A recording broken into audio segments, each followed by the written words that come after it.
গতকাল বৈষ্ণবনগরে যে ঘটনাটা ঘটলো সীমান্তে, সেখানেও কি কোথাও পাকিস্তানের মদত রয়েছে বলে আপনি মনে করেন? বিজিবির ওপরেও কি নিয়ন্ত্রণ রয়েছে পাকিস্তানের সেনার? না না, পাকিস্তানের আছে কি নেই সেটা অন্য কথা। এই বিজিবি এটা যেমন আমাদের বিএসএফ আছে, সিআরপিএফ আছে, এই রকম হচ্ছে BJP. But unfortunately all these BJP যে commanding officer they are from BG army, I mean border Bangladesh army, যার ফলে কি হচ্ছে যে টোটাল কন্ট্রোলটা ওদের উপরে। এখন ওদের মধ্যে অনেকেই আছে যারা পাকিস্তানে ট্রেনিং নিয়েছে। আজকে নতুন নয় যে পাকিস্তান আজকে ওদের সঙ্গে বনহমি হচ্ছে, এটা আগেও শুরু হয়ে গেছে অনেক দিন।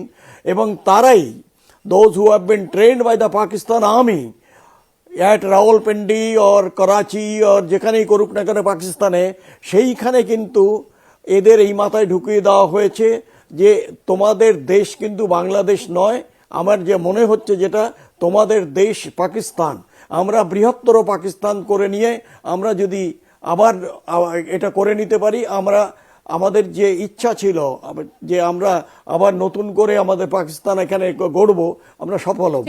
কারণ হচ্ছে যে পাকিস্তান নিজের তো কিছু নেই, ওরা চাইছে যে এখানে কোনো কিছু মানে এমন কিছু একটা সিচুয়েশন ক্রিয়েট করুক যেখানে Bangladesh will be compelled to seek help from Pakistan, এবং পাকিস্তান সেখানে আসবেন। এবং চায়না তো পা এগিয়ে বসে আছে, এরা বুঝতে পারছে না যে এরা কোন ফাঁদে পা দিচ্ছে। কারণ এই ইউনূস বেশি দিন থাকবেন না, কারণ যখন তারেক চলে আসবে ইন দ্য বিএনপির যে অ্যাক্টিং প্রেসিডেন্ট, সে আসলে মনে হয় যে things will be altogether different. সে ভালো না খারাপ আমি বলতে চাইছি না, কিন্তু একটা স্টেবিলিটি দরকার এখন in the interest of the Bangladeshi people. তা নাহলে যেভাবে ওরা এইভাবে করে বেড়াচ্ছে, they will grow into a Frankenstein. And আমাদের ইউনূসের জন্য সেটা কিন্তু খুব বড় খারাপ ব্যাপার হয়ে যাবে। সমীরবাবু, একটা জিনিস আপনার কাছ থেকে একটু জানতে চাইবো, এই যে বিভিন্ন জায়গা রয়েছে তো ভারতবর্ষের, বিশেষ করে পশ্চিমবঙ্গের বাংলাদেশের সঙ্গে যে সীমান্তগুলো, যেখানে কাঁটাতারের বর্ডার নেই, কিন্তু সেখানে আপনারা জানেন যে আসলে কতটা রাজ্যের সীমারেখা বা দেশের সীমারেখা এবং কতটা অন্য দেশের, এইটা সাধারণত কিভাবে মেজার করা হয়? আপনারা কিভাবে বুঝতে পারেন সেটা? এই যে কালকে বিজেপি এসে বলছে সেটা তাদের জমি, কিন্তু সেটা তো আসলে ভারতের ভূখণ্ড, এটা কিভাবে বিএসএফ বুঝতে পারে? না না না, এটা বোঝার কোনো খুব মানে রকেট সায়েন্সের দরকার নেই। কারণ আমি যখন মুর্শিদাবাদে ছিলাম, সেই মুর্শিদাবাদে থাকাকালীন যে ওখানে একটা জমি ওরা বহুদিন ধরে উপভোগ করছিল, যেটা চরল্যান্ড, যেটা পরে গজিয়ে মানে আস্তে আস্তে একটা বিশাল জায়গায় পরিণত হয়। Then I spoke to the DM যখন যিনি ছিলেন, আমি বললাম যে এটা তো অন্যায়, আমাদের জমি তারা উপভোগ করছে, উই ক্যানট অ্যাকসেপ্ট ইট। তো যার ফলে কি হলো যে সার্ভে করা হলো ওদের এডিএম র্যাঙ্কের, যারা ল্যান্ড রিফর্মসে দেখেন, আর আমাদের এডিএম র্যাঙ্কে একটা মোটামুটি একটা বন্ধুত্বপূর্ণ আবহাওয়ার মধ্যে সেইটা হলো। এবং দেখা গেল যে they have already captured our land for মানে যেটা বলা হচ্ছে যে বেশ কিছু স্কোয়ার কিলোমিটার ওইখানটায়। দেন আই সেড যে ওদের যে কাউন্টার পার্ট ছিল, আমি নামটা করছি না, আমি তাকে বললাম দেখো, তোমার দেশে তুমি যা খুশি করো, তুমি আমার দেশে এখানে কি যেটা এতদিন ধরে ফসল খেয়েছো সেটা আমি তোমাকে আর খেয়ে দেব না, কারণ এটা অনৈতিক, অবৈধ। কারণ এর উপরে অলরেডি রেকর্ড আছে দুটো দেশের মধ্যেই যে এই জমিটা ভারতবর্ষের। তো তখন ওখানে এটা এগ্রিমেন্ট করা হলো এবং তাতে বলা হলো যে yes, during survey it is prove that এই জমিটা ভারতবর্ষের মধ্যে পড়ে। এখন সেটা ডিপেন্ড করে on the command and the attitude of the persons. এখন ওই জায়গাটায় যেহেতু ওখানে মাঝখানে নদী রয়েছে, সেই নদীটা ক্রস করে তবে ওখানে যেতে পারে, হাঁটা পথে যেতে হবে অনেকটা। এখন our life is very difficult. তার জন্য যে তার অর্থ এই নয় যে আমরা আমাদের জমি অন্যের হাতে দিয়ে দেব।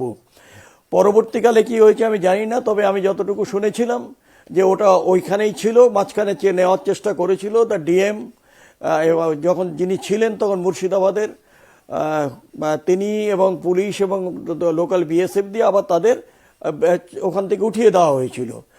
তা সুতরাং এই যেগুলো এই যে মালদা কিংবা মুর্শিদাবাদ, এই জায়গাগুলো কিন্তু খুব ডিফিকাল্ট জায়গা।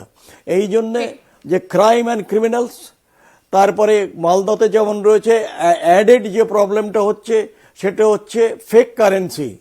এই যে মালদা বর্ডারের রাজশাহী উল্টো দিকে যেটা, সেখানে একেবারে মানে আমি যখন প্রথম ওখানে কমান্ডে যাই, ওখানে যে সেই আমলে প্রায় 25,000 টাকা আমরা কারেন্সি উদ্ধার করেছিলাম, ফেক কারেন্সি, যেটা মানে এই বর্ডারে যেখানে গতকাল ঘটনাটা হয়েছে, এই বর্ডারের কথা বলছেন আপনি?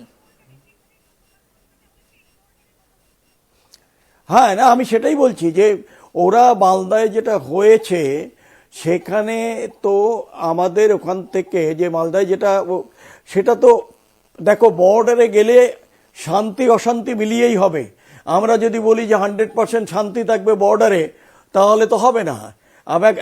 আমি একটুখানি সময় নিচ্ছি, আমি ওয়েস্টার্ন কমান্ডের কথা বলছি। জম্মুতে ছিলাম, আমাদের ওখান থেকে আমাদের ওখান থেকে প্রায় বেশ কিছু গরু নিয়ে চলে গেল পাকিস্তানিরা, এবং তার সঙ্গে একজন লোককে, আমরা 2জন লোককে ধরে আরও নিয়ে আসলাম। তারপরে একটা মিটিং হলো, মিটিংয়ে ঠিক হলো যে এইগুলো অ্যামিকেবলি আমরা একে অপরকে ফেরত দিয়ে দেবো। কিন্তু উই স্টুড আওয়ার ফুট, যে নাথিং ডুইং, তোমরা যদি এরকম করো তাহলে আমরা কিন্তু ছাড়বো না, কারণ এটা অন্যায়। তারপরে যখন আমরা গেলাম, আমাদের ডেকে পাঠালেন higher authority in the army, যে বললে এটা কি হচ্ছে। Then I very firmly but politely said যে sir, the border is not habited by the saints and sadhus. The crimes and criminals occur, and criminals will do their profession, that is criminal activities. But I can assure you that we will get back the entire those animals and the man, and he got them back through the negotiation and number of meetings at Araspura, Jammu sector. সুতরাং এগুলো হবে, কারণটা হচ্ছে যে ওদের হয়তো task দেওয়া হয়েছে যে তোমরা বিরক্ত করবে। এখন ওদেরও তো সেই হায়ার অথরিটির উপরে দেখতে হয়। আদারওয়াইজ বিজিবি হোক আর যেই হোক, খুব কম সংখ্যা আছে যারা ইউনিফর্ম সার্ভিসে, যারা নর্মালি চায় না কোনো রকম আননেসেসারি লাফড়া হতে। কিন্তু এখানে যদি বাধ্য করে আমাদের, we are prepared, we will not an inch of the land of my motherland can be. তবে কোথাও যেন মানুষের মধ্যেও একটা অস্থিরতা দেখা দিচ্ছে, এবং গতকালের এই ঘটনাগুলো কিন্তু সেটাও প্রমাণ করে দিচ্ছে। এরকম আরো অনেক আপডেট আমরা তুলে ধরবো আপনাদের সামনে।